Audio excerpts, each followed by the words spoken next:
انسان مضبوط بھی اپنے گھر کے اندر سے ہوتا ہے اور کمزور بھی گھر کے اندر سے ہوتا ہے۔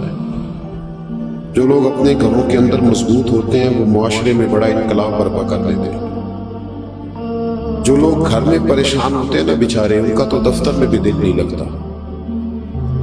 جو گھر کے اندر آزمائش کا شکار ہوتے ہیں وہ کچھ نہیں کر پاتے۔ بہت سارے لوگوں کی موٹر سائیکل کی ٹکر اس لیے ہوتی ہے کہ وہ گھر سے پریشان آتے ہیں۔ بھلے جتنا مرضی کہیں کہ میں نہیں گھر والوں کی باتوں کا اثر لیتا، لیکن گھر انسان کے ساتھ جڑا ہوا ہے۔ اگر وہ اپنے گھر کے اندر ماحول کو صحیح رکھنے میں کامیاب ہو جائے تو وہ ملت کا بڑا فائدہ کر سکتا ہے۔ ہمارے بہت سارے نوجوان بڑے بڑے باصلاحیت ہوتے ہیں، باشعور ہوتے ہیں، لیکن وہ بیچارے اپنی بیوی اور اپنی اماں کے جھگڑے میں ایسا الجھ کے رہ جاتے ہیں کہ ان کی صلاحیتیں دب جاتی ہیں، کچھ نہیں کر پاتے، ہر وقت ذہن پر وہی چیز سوال رہتی۔ اللہ تبارک و تعالیٰ نے ہمیں جو دین عطا فرمایا وہ بڑا خوبصورت ہے۔ وہ دین ہمیں مسجد میں آنے کا طریقہ بھی بتاتا ہے اور گھر میں امن قائم کرنے کا طریقہ بھی بتاتا ہے۔ ہم سمجھتے ہیں کہ مذہب اس وقت سٹارٹ ہوگا جب ہم وضو کر کے ٹوپی پہن کے جوتے اتار کے مسجد میں داخل ہوں گے، حالانکہ مذہب تو سٹارٹ ہوتا ہے ماں کی گود سے۔ مذہب سٹارٹ ہوتا ہے جب صبح آپ اپنے بستر سے اٹھتے ہیں، اور مذہب اتنی دیر تک آپ کے ساتھ رہتا ہے جب تک آپ دوبارہ سو نہیں جاتے۔ تو گھر کے اندر کا ماحول اگر درست رہے، گھر کے اندر کا، تو باہر بھی بہت ساری آسانیاں ہوتی ہیں۔ قرآن مجید نے کہا یا ایھا الذین آمنوا قوا انفسکم واہلیکم نارا، اے ایمان والو خود بھی جہنم کی آگ سے بچو اور اپنے گھر والوں کو بھی بچاؤ۔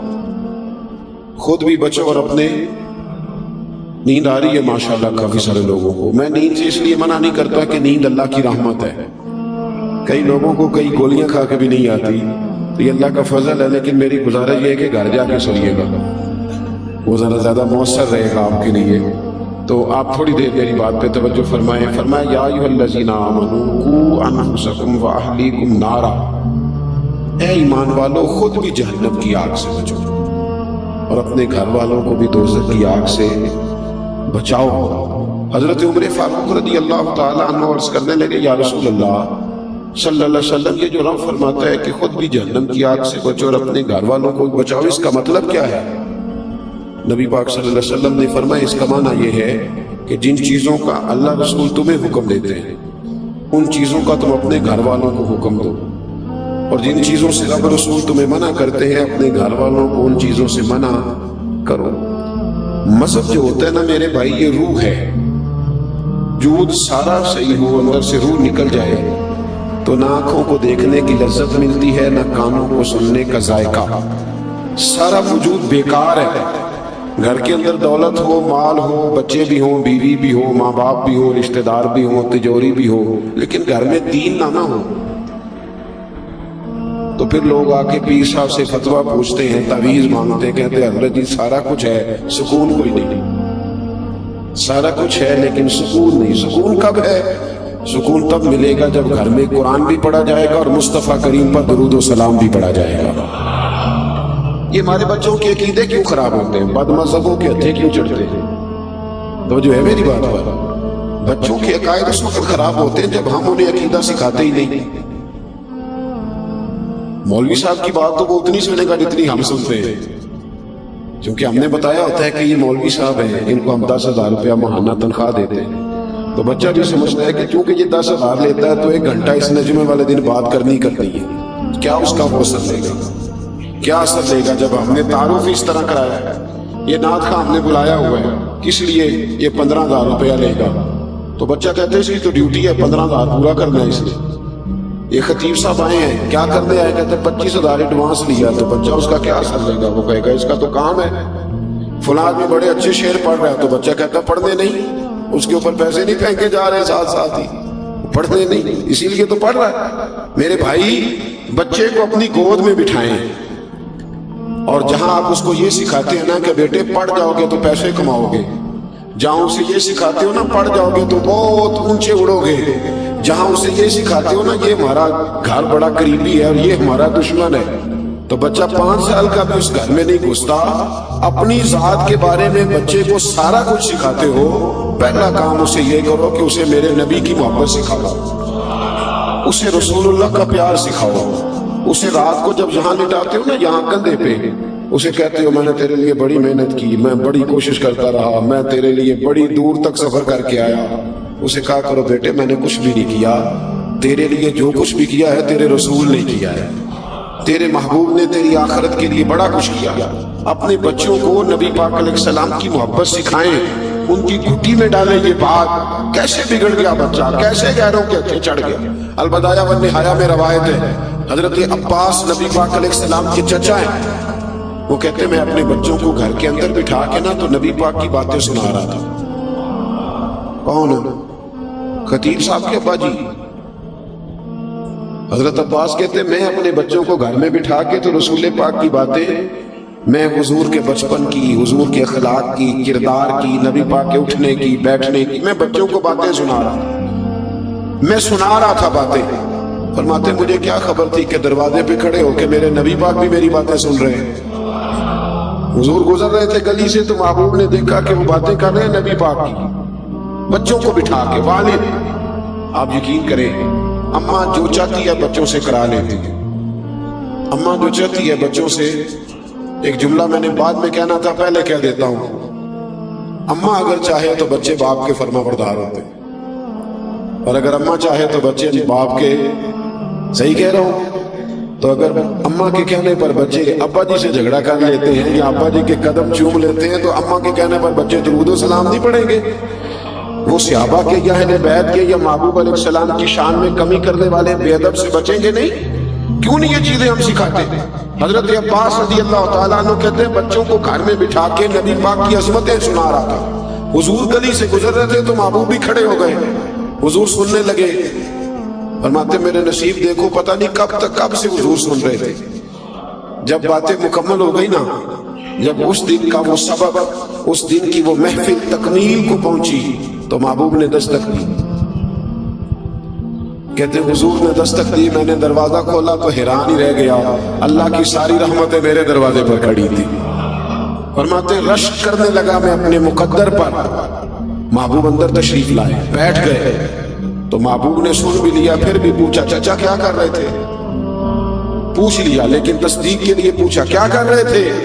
عرض کی یا رسول اللہ صلی اللہ علیہ وسلم یہ عبداللہ یہ باقی بچے کہہ رہے تھے مصطفیٰ کی کوئی بات سنائیں، تو محبوبہ آپ کے ہی تذکرے کر رہا تھا۔ حضرت عباس کہتے ہیں پہلے پوچھا پھر تصدیق فرمائی، کہنے لگے جو آپ کہہ رہے ہیں سچ کہہ رہے ہیں، میں بھی دروازے پہ کھڑا ہو کے سن رہا تھا، میں سن رہا تھا دروازے پہ کھڑے ہو کے، صحیح کہہ رہے۔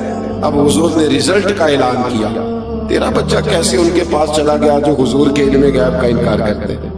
تو نے انہیں حضور کے علم کی بات بتائی نہیں؟ تیرا بچہ وہاں جا کر کیسے بیٹھ گیا جو کہتے ہیں کہ معاذ اللہ تعالیٰ حضور کو تو اپنا نہیں پتا آخری وقت کیسا ہو؟ کہاں کیسے چلا گیا تیرا بچہ ان کے پاس جو صحابہ کرام کے بارے میں کمزور جملہ بول، جو اہل بیت نبوت کے بارے میں کمزور، کیسے چلا گیا؟ اگر تو نے گھر میں بیٹھ کے محفل کی ہوتی، انہیں خود سکھایا ہوتا، خود کیسے بگڑ سکتے تھے بچے؟ نہ ادھر ادھر کی تو بات کر، یہ بتا کہ قافلہ کیوں لٹا؟ مجھے رہزنوں سے غرض نہیں، تیری رہبری کا سوال ہے۔ تو پانی کس کو دیتا رہا اگر تیرا اپنا باغ ہی خشک رہ گیا؟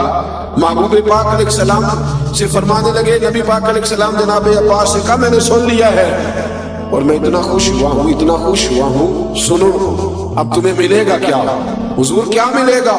کہتے میرے سارے خاندان کی توجہ حضور کی جانب ہو گئی تو محبوب نے فرمایا حل لکم شفاعتی، فرمایا تم نے یہ کام کر کے نا اپنے بچوں کو میری عظمت سکھا کے، اپنے بچوں کو میرے گیت سنا کے، فرمایا تم نے اپنے اور اپنے خاندان کے حق میں میری سفارش کو حلال کر لیا ہے۔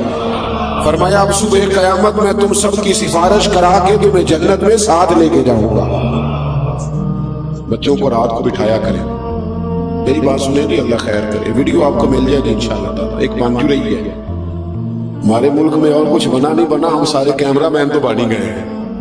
وہ پہلے نا اس طرح ہوتا تھا کہ کوئی کسی بزرگ سے ملتا تھا تو کہتا تھا جناب دعا کرنا، اب کوئی کسی بزرگ سے ملتا ہے تو کہتا ہے ادھر دیکھا جائے فوٹو لینی ہے۔ وہ خدا کے بندو دعا تو رہ ہی گئی ہے۔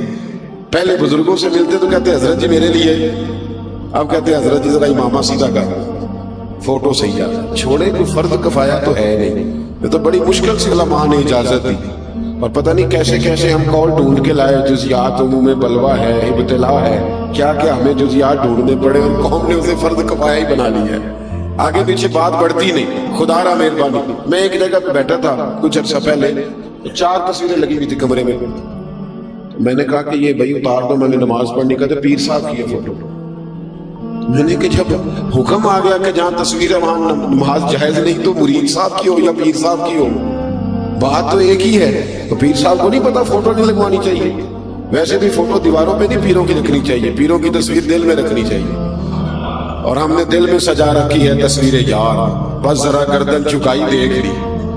اتنا شوق، مجھ سے کوئی شخص پوچھتا ہے نا کبھی کہ فلیکس پہ فوٹو، تو میں کہتا ہوں چھوڑو یار، پہلے فلیکس پہ لگتی ہے پھر معاذ اللہ زمین پہ گرتی ہے، کیا ضرورت ہے؟ اور یہ جو القابات لکھتے ہیں نا بڑے بڑے اشتہاروں پہ، قوم کو تو پتہ ہی نہیں کہ یہ کیا کہا جا رہا ہے، قوم کو سادہ نام بڑی مشکل سے یاد ہوتا ہے، لہذا لمبے چکروں میں نہیں پڑھنا چاہیے، جو اماں ابا نے نام رکھا اتنا ہی کافی ہے، باقی کوئی کتنا دین کا کام کر رہا ہے یہ صبح قیامت خود بخود پتہ چل جائے گا۔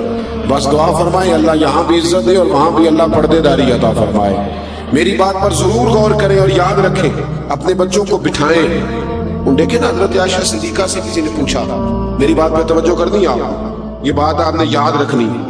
حضرت عائشہ صدیقہ رضی اللہ تعالیٰ عنہ سے کسی نے پوچھا کہ اماں جی کیا وجہ ہوئی کہ آپ مسلمان ہو گئی، کیا سبب بنا آپ کے کلمہ پڑھنے کا؟ ہر آدمی کے ساتھ کوئی نہ کوئی بات ہوئی، کسی نے قرآن پاک سنا، کسی نے کچھ سنا، کوئی نہ کوئی واقعہ ہے، پس منظر ہے، تو اماں جی آپ کیسے مسلمان ہوئی؟ جناب عائشہ صدیقہ کہنے لگی مجھے کوئی ضرورت ہی نہیں پڑی کسی واقعے کی، اس لیے کہ میرے ابا جی جناب ابو بکر صدیق جتنی دیر گھر بیٹھے رہتے تھے محمد عربی کی نعتیں ہی پڑھتے رہتے تھے، وہ رسول اللہ علیہ السلام کی تعریف ہی کرتے رہتے تھے۔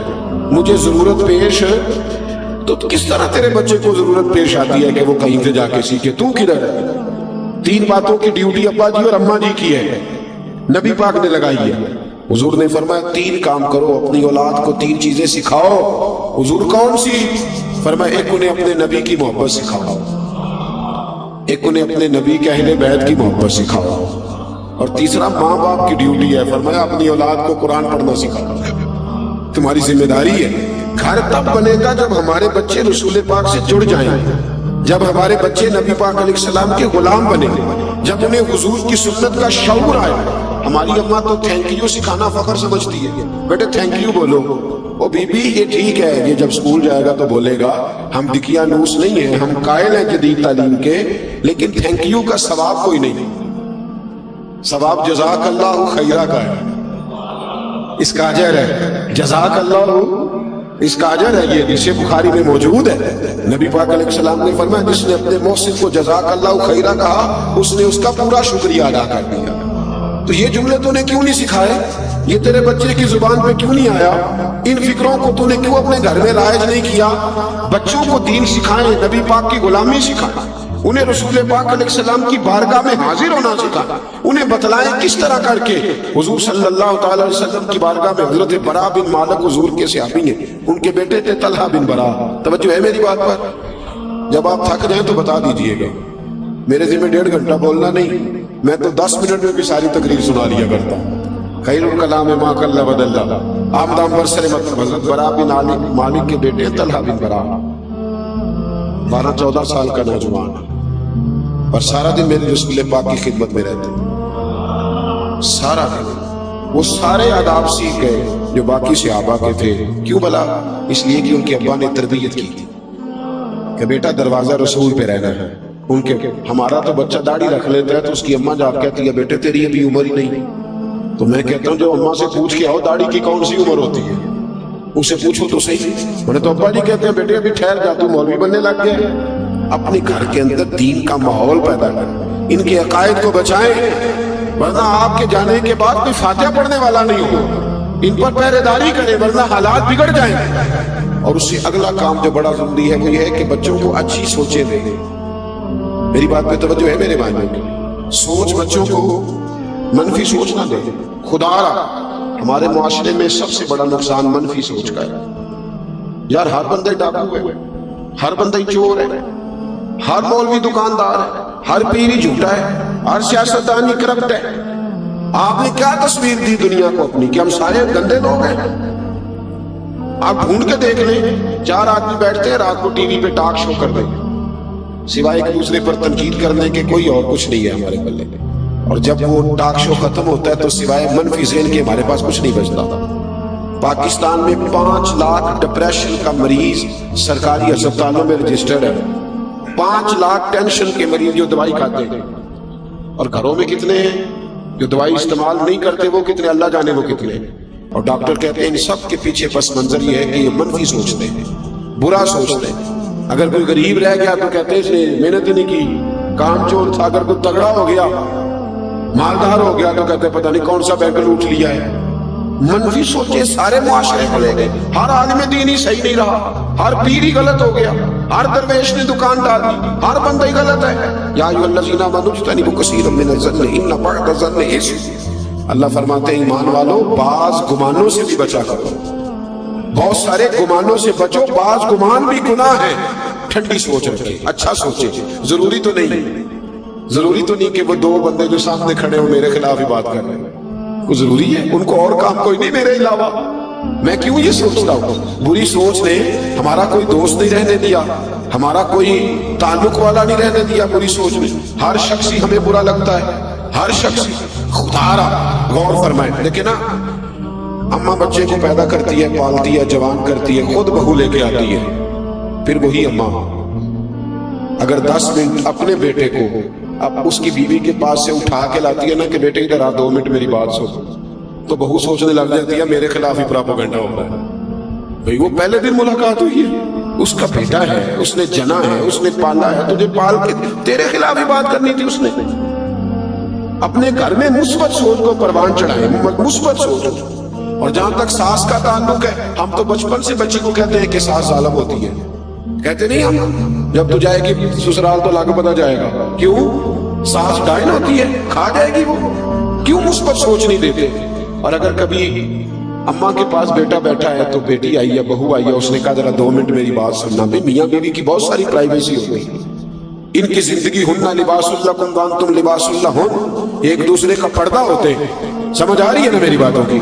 اب اگر کبھی لے گئی بیوی اٹھا کے خامد کو تو اماں کہتی ہے بس میرے خلاف ہی بات ہونے لگی۔ اتنا منفی ذہن، اور یہ ہم نے بنایا ہے۔ ذہنوں کو مثبت کرے، اچھا سوچ، اچھی سوچ کو پروان چڑھائے۔ حضرت بشر حافی رحمت اللہ علیہ بغداد کے پیر تھے، ننگے پاؤں چلا کرتے تھے، اور اللہ نے انہیں یہ کمال دیا تھا کہ جب تک وہ بغداد کی گلیوں میں ننگے پاؤں چلتے تھے کوئی جانور گوبر بھی نہیں کرتا تھا۔ اتنا بڑا صوفی، بغداد کا ایک تاجر کہتا ہے مجھے نہیں بابا اچھا لگتا تھا۔ کیوں جی؟ کہتے اس لیے کہ بابا جی نہ جمعے والے دن فرض پڑھ کے گھر چلے جاتے تھے، باقی نماز نہیں پڑھتے تھے۔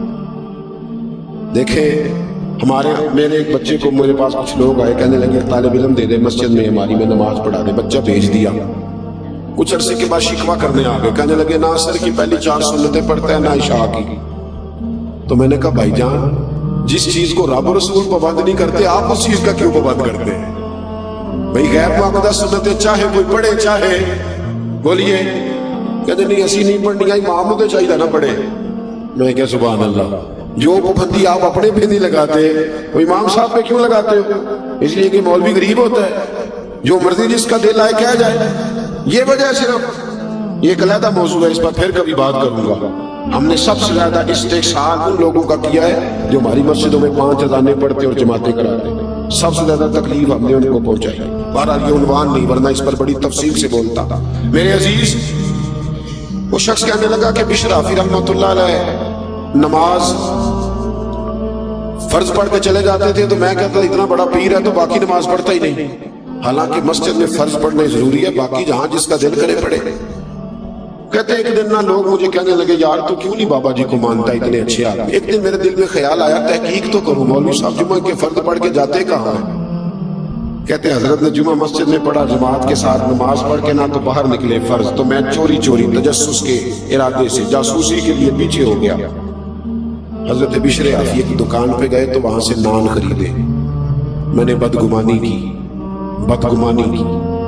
میں نے کہا مولوی کو بھوک نے ستایا تھا، روٹی کے پیچھے اس نے سنت نفل چھوڑ دیے۔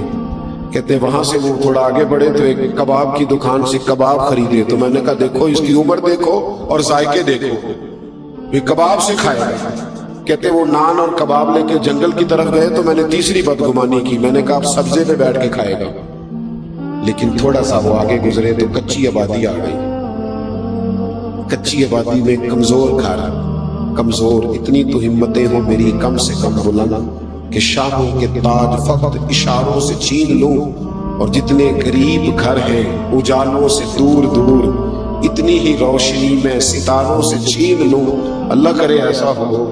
کہتے ہیں کہ وہ کمزوروں کے گھر جہاں چراغ بھی کم جلتے ہیں، ایک گھر کا دروازہ باہر سے بند تھا، حضرت بشر عافی گئے، کچا مکان اور باہر سے تالا کھولا، کنڈی کھولی، میں پیچھے تھا، جب وہ اندر داخل ہوئے تو میں سوراخ میں دیکھنے لگا، ایک نابینا اور فالج زدہ بوڑھے بزرگ بیٹھے ہیں اور ان کے منہ سے پانی نکلا ہوا ہے، کہتے ہیں جناب بشر عافی، بہت سارے مریدوں کے پیر، کہتے ہیں وہ آگے بڑھے، مٹکے سے پانی پیالے میں ڈالا اور پھر بابا جی نے اپنی پگڑی کھول کے پانی میں بھگو کے اس بزرگ کا منہ صاف کیا، اور کہتے ہیں پھر اتحیات کی حالت میں بیٹھ گئے، پہلے پانی پلایا اور پھر نان اور کباب کا پہلا لقمہ توڑ کے بابے کے منہ میں رکھا اور کہنے لگے بابا جی ناراض نہ ہونا، جمعے والے دن ذرا آنے میں دیر ہو جاتی ہے، ابھی تو میں نے نفل اور سنتیں بھی ادا کرنی ہے۔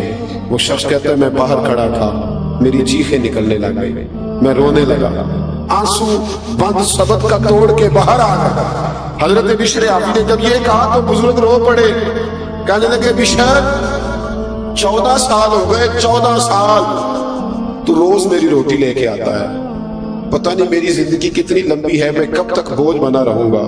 کہتے حضرت بشر عافی نے آنسو صاف کیا، کہنے لگے بابا چپ کر، یہ جو سارا زمانہ میری عزت کرتا ہے تو یہ نفلوں کی وجہ سے نہیں کرتا، یہ میرے چلوں عبادتوں کی وجہ سے نہیں کرتا، بابا میں تیری لاوارث کی نوکری کرتا ہوں، تیری بیمار کی نوکری کرتا ہوں تو اللہ نے ساری مخلوق کے دلوں میں میری محبت پیدا کر دی ہے۔ ارے خدا کے بندے تو ہیں ہزاروں، بنوں میں پھرتے ہیں مارے مارے، میں اس کا بندہ بنوں گا جس کو خدا کے بندوں سے پیار ہوگا۔ میرے بھائی غور کرنے کا مقام یہ ہے، اچھی سوچ۔ وہ تاجر کہتا ہے حضرت بشر عافی باہر نکلے تو میں پیروں میں بیٹھ گیا، میں پیروں میں نے کہا بابا جس چیز کو میں تیرا عیب سمجھا کرتا تھا وہ تو تیری سب سے بڑی خوبی نکلی، اور بھائی کچھ تو مجبوریاں رہی ہوں گی، یوں ہی کوئی بے وفا نہیں ہوتا، اچھی سوچیں پروان چڑھائیں۔ جس معاشرے کی سوچ اچھی ہوتی ہے وہ معاشرہ صحت مند ہوتا ہے، جس معاشرے کی سوچ اچھی ہوتی ہے اس معاشرے میں لوگ ایک دوسرے کے ساتھ جڑے ہوئے ہوتے ہیں، جس معاشرے کی سوچ اچھی ہوتی ہے وہ معاشرہ بڑا قیمتی ہوتا ہے۔ اپنے گھروں میں اچھی سوچ، ابا جی گھر میں نا اگر چاہتے ہیں نا گھر میں سکون ہو تو اپنی بیوی کی تعریف کریں گھر میں بیٹھ کے۔ میرے ابا جی کسان تھے، میری اماں اپنا نام نہیں لکھنا جانتی تھی، لیکن بڑا زمانہ بیت گیا، جب کچھ ایڑے ترچھے لفظ پڑھنے لکھنے کے قابل ہوئے تو سمجھ آئی کہ وہ تو یونیورسٹی کا درجہ رکھتے تھے لوگ، وہ تو بڑے لوگ تھے۔ ابا جی آدھی رات کو جب کدال اٹھاتے کئی اٹھاتے، کہتے کھیتوں کو پانی دینے جا رہا ہوں تو دروازہ بند کر لو، تو میں اٹھ کے دروازے کی کنڈی لگانے جاتا، واپس آتا تو میری اماں بولتی کہتی پتر تہاڈے پیو نے کدے سکھ نہیں دیکھا، ساری زندگی تمہارے لیے لگا۔ تو ایک شوق پیدا ہوتا والد کی خدمت کا، تڑپ۔ اور ابا جی کے پاس کبھی کبھی بیٹھتے تو ابا جی کہتے بیٹے تمہارے ننیال والے امیر تھے، میرا گھر غریب تھا، پر تمہاری اماں نے تمہاری خاطر وہاں چپ کر کے صبر سے وقت گزارا، ماں کی نوکری کیا کر۔ او بھائی اگر تو سارا دن بچوں کو اپنی بیوی کے خلاف ہی لیکچر دے گا تو تیری بیوی تیرے خلاف لیکچر نہیں دے گی، تو گھر کی تباہی کا سب سے بڑا سبب تو ہم خود بنتے۔ جس گھر میں میاں بیوی اکٹھے نہیں ہیں تو بچے بیچارے کدھر جائیں، اس کی سنے کہ اس کی سنے۔ وہ دیکھو قرآن ہماری تربیت کرتا ہے، قرآن فلما بلغ معه السعي، دیکھو قرآن تربیت کرتا ہے۔ حضرت جناب ابراہیم چھوڑ آئے ہیں بیٹے کو، اور ڈھیر ساری روایتیں بتاتی ہیں کہ 13 سال دوبارہ گئے نہیں حضرت اسماعیل کو دیکھنے، 13 سال۔ اور کچھ روایتوں میں اگر ان کا جانا ہے بھی تو جانا ہے، وہاں رکنا موجود گئے ہیں اور آ گئے۔ 13 سال جس باپ نے بیٹے کو پلٹ کے نہیں دیکھا، نہ اسکول بھیجا، نہ کوئی اس طرح کا پیار کیا، لیکن قرآن کہتے ہیں جب بیٹا تھوڑا سا ساتھ چلنے کے قابل ہوا تو کیا کہا، بیٹے میں نے خواب دیکھی، انی اذبحک، میں تجھے ذبح کر رہا ہوں، میں تجھے تو بیٹے نے نہیں کہا ابا 13 سال کا میں ہو گیا ہوں، ایک دن بھی تو نے میری کوئی خدمت نہیں کی، کوئی شفقت نہیں کی، اور آیا ہے تو ذبح کرنے آ گیا ہے۔ تمام مفسرین کو دیکھ لیں اور تفصیل سے پڑھنا ہو تو علامہ اسماعیل حقی علیہ رحمہ کی تفسیر روح البیان کھولیں۔ علامہ اسماعیل حقی فرماتے ہیں کہ جناب ہاجرہ نے اپنے بیٹے کے دل کی گہرائیوں میں بات اتار دی تھی کہ بیٹا خبردار، اپنے ابا کے بارے میں برا نہ سوچنا، تیرا باپ معمولی آدمی نہیں ہے، انہیں تو اللہ نے اپنا خلیل بنایا ہوا ہے۔ یہ فیضان نظر تھا، یہاں کے مکتب کی کرامت تھی۔ سکھائے کس نے اسماعیل کو آداب فرزندی؟ یہ جناب ہاجر، یہ جناب ابراہیم کا فیضان نظر تھا اور حضرت ہاجرہ کے مکتب کی کرامت تھی۔ سکھائے اس نے اسماعیل کو آداب فرزندی۔ خدا ہاں ایک بات اور کہہ دو، طلاقیں بڑی ہو رہی ہیں، بہت زیادہ شرح ہے طلاقوں کی، اور طلاق کی سبب عورت نہیں ہے، مرد ہے۔ عورت بیچاری کی تو عقل آدھی ہے، وہ تو بے وقوفی کرے گی، آدھی ہے نا عمر کی عقل، تو خامہ صاحب کی جی ذمہ داری کس کی زیادہ ہے؟ ناراض ہو گئے آپ لوگ؟ چلے ہو جائے کوئی بات نہیں، میں تو بات صحیح کر رہا تھا، پوری کس کی ہے؟ تو پھر گھر کس نے بتانا ہے؟ اللہ تعالیٰ نے طلاق کی گرہ کس کے ہاتھ میں رکھی؟ تو پھر جو روز گرہ کھولتا ہے غلطی اس کی ہے نا۔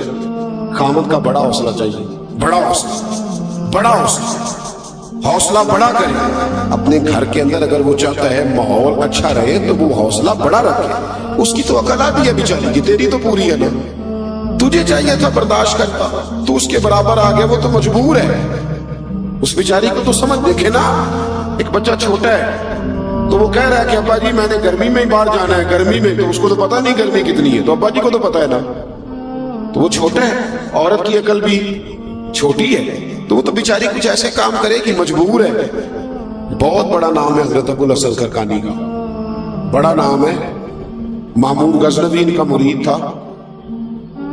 یہ تو بادشاہ کی بات ہے نا جی، ہمارے کسی آج کل کے کسی پیر کا مرید ہوتا مامون غزنوی تو انہیں پوسٹر لوا لینے سے کہنا ہے بھی میری کرامتیں بھی گنیا کرو، جس طرح اپنی پوسٹر لگائے ہوئے فلانے کو آرام آ گیا سارے دم کرانے آ گئے، جڑے محرم راز حقیقت دے وہ تے راضی حقیقت کھول دے ہی نہیں۔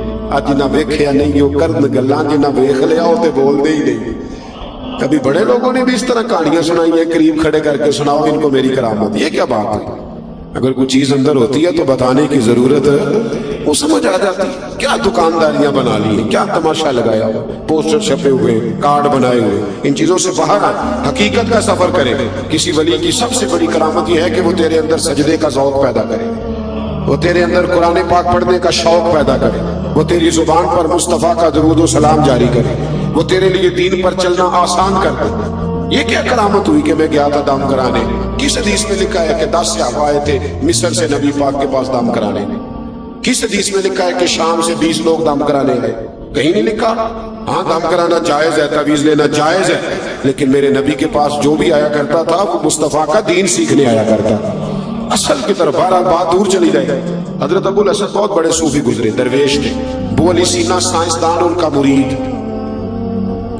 ان کا مرید، بڑے بڑے لوگ ان کے مرید، محمود غزنوی عقیدت مند، لیکن حضرت کی زوجہ کی طبیعت میں کچھ تلخی تھی۔ توجہ ہے میری بات پر؟ اگر نوجوان میری آج اس بات کو، شادی شدہ نوجوان اس بات پہ تھوڑا غور کریں گے تو انہیں نا دل ٹھنڈا کرنے کا موقع ملے گا۔ میں اتنا باعمل تو نہیں ہوں، لیکن لگتا ضرور ہے کہ یہ بات ذہن میں آئے گی نا آپ کے تو کچھ فائدہ دے گی۔ اللہ تعالیٰ آپ کو جزا دے۔ اب آپ بیٹھے رہیے، پیسے نہ لائیے گا، اللہ آپ کو خوش رکھے، اللہ تعالیٰ آپ کو برکت دے، اس کے بغیر بھی کام چل ہی جاتا ہے الحمدللہ، تو کوئی ایسا مسئلہ نہیں ہے۔ اس سے بھی تھوڑا سا بچنا چاہیے۔ جب آپ بس سے اسٹیج پیسے دیتے ہیں نا اس طرح کر کے، تو پھر وہ بندہ نہیں اچھا لگتا جو نہ دے رہا ہو، تو اس لیے ماحول ایک جیسا رہنے دیں۔ کسی کی خدمت کرنا، وہ سارا کچھ کرنا، وہ سنت ہے، اس میں اختلاف نہیں، لیکن برسر اسٹیج نا استحصال ہونے لگ جاتا ہے۔ پھر غریب آدمی سامنے نہیں بیٹھتا، پیچھے ہو کے بیٹھتا ہے، کہنا میرے کو دتی ہوتی تو ممی اگے بیٹھا۔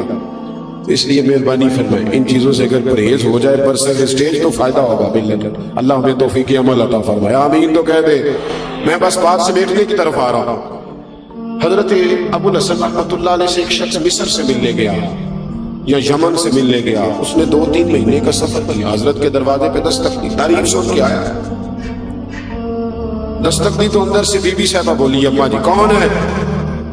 طبیعت میں تلخی تھی، کون ہے دروازے پہ؟ نے کہا اماں جی میں حضرت کا عقیدت مند ہوں تو بڑی دور سے آیا ہوں. تو اماں کہنے لگی تجھے بھی کوئی کام نہیں جس طرح انہیں کوئی کام نہیں, فارغ ہے تو بھی؟ کہتا ہے میں تو بڑا ذہن میں زاویہ بنا کے آیا تھا, ذائچہ سارا ٹوٹ گیا. کہا چلے اماں جی میں اب آ گیا ہوں تو مہربانی کریں بتا دے کہاں ہے. تو کہنے لگی وہ جنگل میں 10-12 فارغ لوگ اس کے پاس بیٹھے ہوں گے, اللہ ہو رہی ہوگی, تو بھی چلا جا گئی اور اب دروازہ نہ کھٹکھٹانا. وہ کہتا ہے کہ وہ میرے اندر سے وہ بات تو نکل گئی. میں نے کہا جس شخص کا گھر میں ہی کوئی حال نہیں, میں نے کیا عقیدت کرنی ہے, لیکن چلو آیا ہوں تو مل لیتا ہوں. کہتے میں جنگل کی طرف منہ کیا, شام ہو گئی تھی. میں نے دیکھا کہ حضرت ابو الحسن کرکانی شیر پہ بیٹھے, شیر انہیں گھر چھوڑ دیا. میرے اندر سے پھر بدگمانی نکلی. میں نے کہا دیکھو زوجہ قابو آتی نہیں, شیر پہ قبضہ کیا ہوا ہے. تو اللہ تعالیٰ اپنے بندوں کو یہ کمال دیتا ہے. ترمذی کے لفظ ہے اتقوا فراست المؤمن فإنه ينظر بنور اللہ. نبی پاک علیہ السلام نے فرمایا مومن کی فراست قلبی سے ڈرو, وہ تو اللہ کے نور سے دیکھ لیتا ہے. مومن کس سے دیکھتا ہے؟ اللہ کے. فإنه ينظر بنور اللہ, بے شک وہ اللہ کے نور سے دیکھتا ہے. فرماتے ہیں میرے دل کی بات جان گئے اور فرمانے لگے شام ہو گئی تھی, اللہ اللہ کرتے. تو شیر مجھے کہنے لگا حضرت جی کو جانور تکلیف نہ دے, میں آپ کو گھر چھوڑ آتا ہوں. اور پھر فرمانے لگے میری بیوی بستر کی بڑی پاک ہے, پردے کی بڑی پابند ہے, غیر محرم کی جرت نہیں وہ میرے گھر کا دروازہ پھلانگ سکے, کھانا بھی وقت پہ دیتی ہے, بچوں کا خیال بھی کرتی ہے, بیچاری مجبور ہے, اس کی زبان میں تلخی, اگر میں نے چھوڑ دیا نا تو کوئی رکھے گا نہیں, رسوا ہو جائے. میرے بچوں کی ماں ہے, کہاں ٹھوکریں کھاتی پھرے گی. اور پھر فرمانے لگے سنو یہ جو میں شیر پہ بیٹھا ہوں تو اپنی بیوی کی وجہ سے بیٹھا ہوں. کہنے لگا حضور وہ کس طرح؟ فرمانے لگے میں اس بد زبان سے حسن سلوک کرتا ہوں تو اللہ نے یہ بے زبان مخلوق میری فرما بردار بنا دی ہے.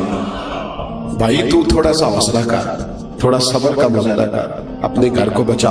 اور اگلی بات بزرگوں کے لیے, بوڑھوں کے لیے, بوڑھے ناراض نہ ہو جائیں پر مجبوری ہے, کچھ باتیں ضروری ہے کرنی پڑتی ہیں. کبھی بھی خامد کو مرد کے خلاف اور مرد کو عورت کو خامد کے خلاف اور خامد کو اس کی عورت کے خلاف کبھی بھی غلط بات نہ بتائیں. ہم ایک جملہ کہہ کے گزر جاتے ہیں, انہوں نے اکٹھے رہنا ہوتا ہے, ان کی زندگی عذاب بنی رہتی ہے. نہ کہے. ابن حجر اسقلانی حدیث لائے, نبی پاک علیہ السلام نے فرمایا وہ شخص لعنتی ہے جو بیوی کو مرد کے خلاف اکساتا ہے یا مرد کو بیوی کے خلاف اکساتا ہے, وہ لعنتی. ان کی اچھی تربیت کرے, ان کو کہیں تیرا خامد تیرے حق میں اچھا ہے. نہ بچی کی اماں اچھا مشورہ دیتی ہے, نہ بچے کی اماں الا ماشاءاللہ. گھر ٹوٹتا ہے, گھروں کے اندر امن رہے گا تو معاشرے کو خوبصورت لوگ ملیں گے, اچھے لوگ معاشرے کو ملیں گے, اچھی فضا قائم ہوگی, اچھا طریقہ کار وضع ہوگا, اچھی چیزیں مارے وجود میں آئیں. خدا را اس بات پر ضرور غور فرمائیں.